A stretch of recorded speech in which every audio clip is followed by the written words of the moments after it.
Birthday આમ જો આપણે નાના બાળકોના જ ઉજવતા હોય છે, એટલે આ આપણે ખરેખર ટીનેજરનો બર્થડે આ કહે છે ને Mansukhbhai, we all are recycled teenagers, એટલે આપણે એ રીતે આપણો બર્થડે ઉજવાય છે. બહુ જ આનંદની વાત છે. અને તમને મારા વિશે બીજી જાણકારી આપો તો એ કે માઇક પકડતા હું આ ગ્રુપમાં આવ્યો પછી શીખ્યો.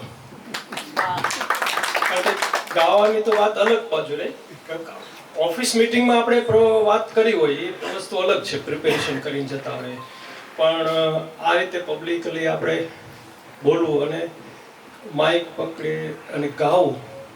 ગીતો ગાતા મને મનસુખભાઈ અને અમારા જયેશભાઈ પાંડે એ મને હાથ પકડીને લઈ આવેલા એમ. કારણ કે મેં કહ્યું કે આપણો વિષય નથી ગાવું, તો કે નહીં ગાવું જ પડશે, ગાવ તમને જેવું આવડે. એટલે આ એક પ્રકારનો આપણને અલગ એક લક્ષ્ય આપ્યું એમ જીવનમાં, એક આનંદ માણવાનો, ખુશ રહેવાનો. અને બીજું એક છે કે રિસર્ચ પણ કહે છે કે તમે દોસ્તના ગ્રુપ વચ્ચે રહો તો તમારું માનસિક અને શારીરિક બંને તંદુરસ્તી સારી રહે, એ કહેવાય છે. એટલે આપણો આ દોસ્ત પ્રિયજન બધાનું ગ્રુપ છે. એટલે મહિનામાં આપણે પહેલા તો એક વખત મળતા હતા. શરૂઆતમાં જ્યારે ગ્રુપ શરૂ થયું ત્યારે મહિનામાં એક પ્રોગ્રામ થતો હતો.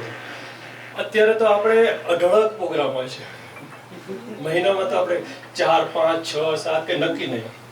એટલે જેને કહેવાય ને કે આપણો બહુ જ ખુશનુમા અને સરસ સમય પસાર થઈ ગયો છે. એમાં મેં વચ્ચે લખ્યું ને ये महफिल और ये कारवा, એટલે મેં આ ગ્રુપ વિશે એક ગીત પણ લખ્યું હતું. એટલે કારણ કે ખુશી અંદરના આનંદની વાત છે. આ એક આપણો એવો કારવા છે, એક આપણો એક કાફલો જઈ રહ્યો છે. એમાં આપણે બધા સાથે આનંદ માણતા હોય. કેમ મધદરિયામાં એક સરસ મજાનું લક્ઝરી ક્રૂઝ જતું હોય અને આપણે બધા એમાં બેઠા હોય અને આનંદ માણતા હોય.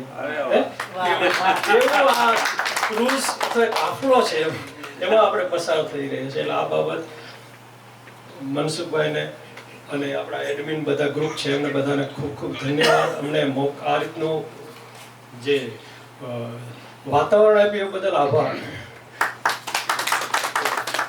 Thank you. ખરેખર તો આભાર